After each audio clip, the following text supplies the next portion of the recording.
Hello and welcome back to Hammer Horror in Order, where the definition of what the show is right there in the title. We're watching the Hammer Films horror and thriller releases in the order in which they were released, and we've worked our way up. This is actually a landmark episode, Donnie. This is Hammer Horror in Order number 25. Dang, man. So that means what? That's pretty cool. I'm not good at math, but that means 2 years we've been because these come out every once a month, right? So give or take about 2 years we've been doing this. So That's pretty cool. we still got quite a bit to go before we can say that we're done with this series for sure. We'll come back in about I don't know 4 years.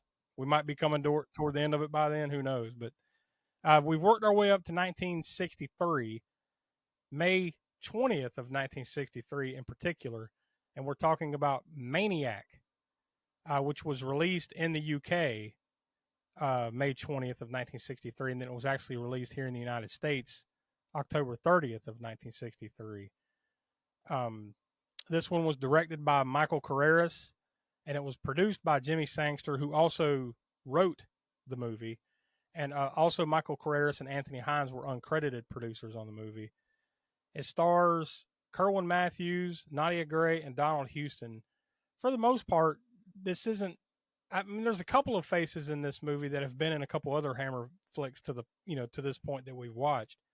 But you don't have any of the mainstays here, I don't think, right? Like you got no Christopher Lee, no Peter Cushing, and a few other faces that we've seen in a handful of Hammer up to this point.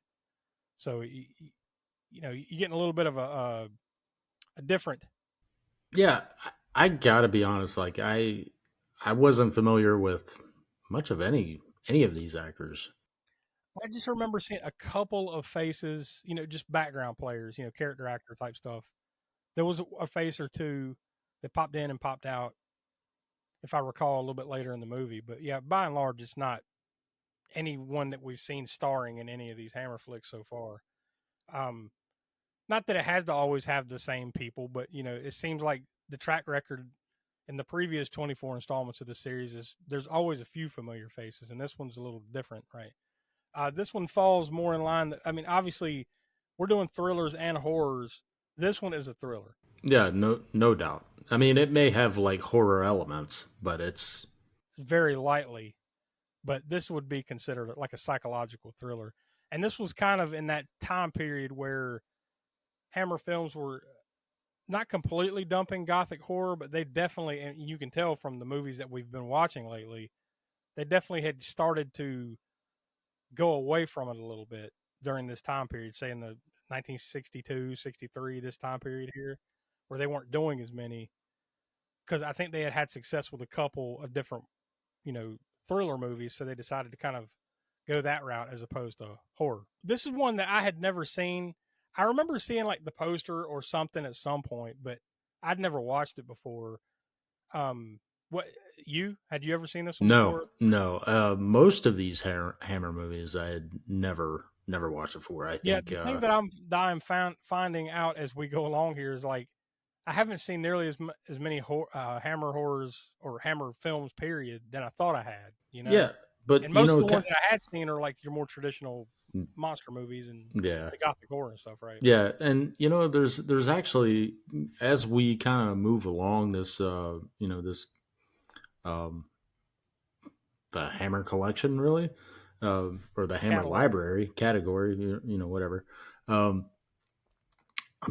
kind of finding these little gems kind of sprinkled through. I was like, like Cash on Demand was, probably one of the best thrillers that we've watched here, as far as non horror really. But yeah, Cash. That's kind of what I. To me, that's kind of the bar for these, mainly just the thriller things, and I know we'll get to the rating, but I kind of struggle with this one. We haven't done as many thrillers throughout this. Like we did Hell is a City, which we gave 2.5 hammers. Stop Me Before I Kill, we gave 2 hammers. Taste of Fear, aka Scream of Fear, we gave that 3 hammers. And then, like you said, Cash on Demand, we also gave 3 hammers. And then just last month, we did Paranoiac, and we gave that 2 hammers. So that's kind of like you said, and I honestly, I kind of agree. Cash on Demand is probably the bar for these thrillers that we've watched so far. And you could argue Taste of Fear, aka Scream of Fear. Yeah. We gave that three hammers as well. So I think we all enjoyed that one too. Yeah. So those are kind of the bar. And with that being said, now what we give out here is we don't give out stars, we give out hammers. 0 through 5 is the scale. So what are you thinking here on this? I don't think it's on the level of those two that we just mentioned. No, because I mean, what was our lowest? Of the thrillers that I just listed off, two. Well, last month, two Paranoiac, we gave that 2 hammers, and Stop Me Before I Kill, we gave 2 hammers. So those are the low. Yeah, somewhere between 2 and 3. I like those better than this one. I would those at least kind of kept my attention because I don't. So I've kind of figured out I have a 24-minute attention span, and you have to do something Very within specific. that. Yeah, it's 24 minutes. You have to do something within that 24 minutes to grab me, and if you don't, you've lost me basically forever until something. I will do something else while this is going on in the background. Yeah, and this one doesn't help that this one is a little bit of a slow burn. No, it doesn't. Even though it's only, how long was it? 87 minutes? So what is that? An hour and 26 minutes. But even that, still, I'm not even saying it's too long. It's just slow. Yeah. And then when you finally get to the point where there's stuff happening, it almost felt a little too clever for itself, if that makes sense. Like there was too many false endings or too many, maybe not false endings. There's too many twists and turns. It was like, I'm cool with a twist or two, but then by about that third or fourth one, I'm like, all right. So I've got the Hammer Films filmography, an exhaustive filmography book that was written by Tom Johnson and Deborah Del Vecchio. So that's where I get a lot of our information from. Yeah. And the cool thing about this is that they put what the critics said about a movie at the time. So I thought these were pretty good. The New York Times, these are all 1963. The New York Times said, a plot of extraordinary cunning, but not particularly well performed. Yeah. The New York Herald Tribune said, well directed, but the pace falters at times. That's fair. Yeah. The New York Morning Telegraph, this is the best one, says, takes quite a while to figure out, but by then you really don't care anymore. Oh, that's probably the most accurate depiction. Yeah, there was also, so it's not, there was one that we covered, and I don't remember what it was, and I don't even remember if it was Hammer or not. But we covered one where it was almost like, you know what it was? It was I'm blanking on it, but it was Hammer, and it was something like almost incestuous.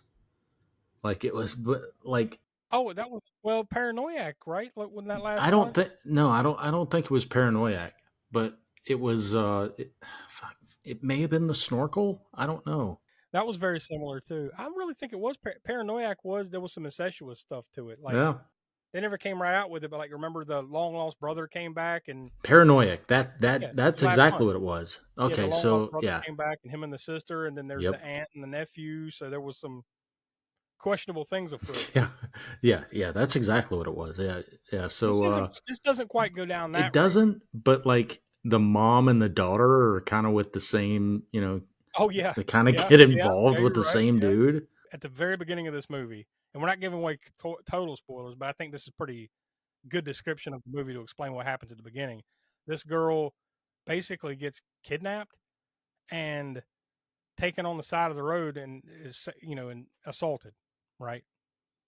And then the dad grabs a hold of the guy that did it, takes him into the workshop out back, and takes an acetylene torch to him and murders him.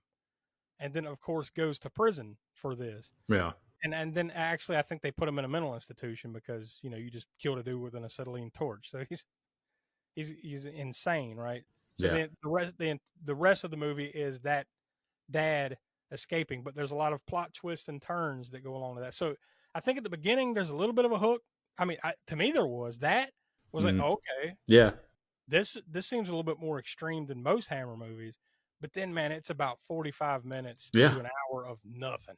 And that's what I was saying. Like my attention span, you've got to do something within that like 24-minute time, and then my clock resets after that. Okay, another 24 minutes, and then after that, I was So to gone. be fair, I think there was something at the beginning of this, then they lost it. Yeah, they have a pretty good hook. But I mean, it was um, written by Jimmy Sangster, who's done a lot of stuff that we've talked about here, and directed by Michael Carreras. Although I want to say this was his first or second movie that he had directed, so that might have influenced it a little bit. He's still kind of Michael Carreras is still kind of early in his directorial because I think he mostly produced stuff for Hammer. When you said Michael Carreras, I didn't look at the director beforehand, but it almost sounds like Michael Chavis, uh, Curse of La Llorona, and Oh God, The Nun too, and no. As much as I might not have liked this movie that much, it's not that it's bad. not. It's not as bad as those. No. I think it's a fine look. Cinematography, it looks good. It's put together well. The acting is fine enough. From some, the others is kind of but it's just I don't know that. Like I think there was the seed of something here that just Yeah. didn't take off for me. And then it had one. It had about two, at least one or two too many twists at the end. Yeah. It's like, oh, you like that twist? Here's another one. Oh yeah, guess what? Here's another. Oh, that's enough. Just quit. Just stop. End the movie. I want to see the end. Let's get out of here. But No. man, now you're getting out of that territory of like Stranglers of Bombay. That's exactly what I'm talking about. Yeah, like So Hammer. That like it's still solid, but it's not my cup of tea. it's not Hammer. it's not mine either. Like Yeah. it's I mean, it's a Hammer production, so it still looks good and it's well yeah. structured. You know what I mean? Like, we haven't found anything that's a straight turd from Hammer Yeah, yet. I don't think it quite approaches Stranglers of Bombay. I that's still the worst one that we've watched so far, but it's still, So that was 1 3/4. So what are we thinking? Two? Just give it a flat two hammers. Put it on yeah. par with I'd be Paranoiac. good with that.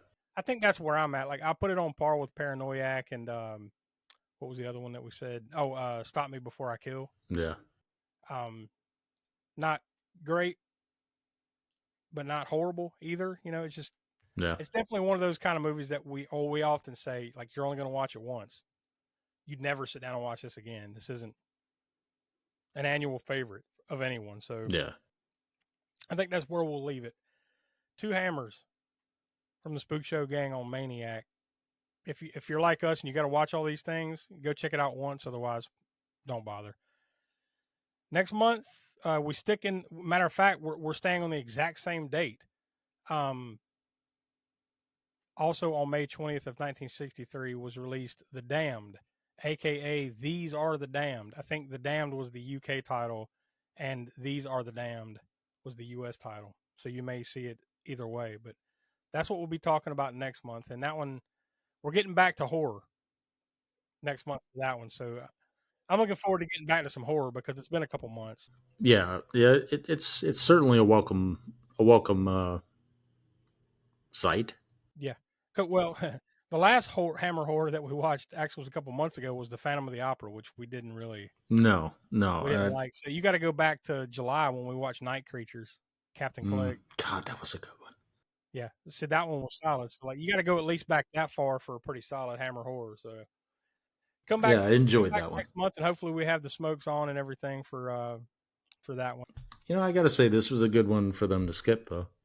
Yeah, if you're going to skip one, matter of fact, they skipped last month too, which Paranoiac, which we thought was about the same as this one. So they picked two good ones to skip out on, I guess. So, So that's it. So for Tiana and the Professor Smoke, and of course Will, who couldn't be with us, that's Donnie. I'm Josh. We are from the All American Spook Show. We encourage you to stick around here on the channel.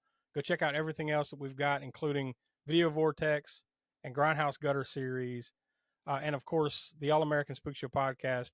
Wherever you get your podcast, comes out every Monday at 6 p.m. East. So go visit aaspookshow.com for all that and then some. So we appreciate you.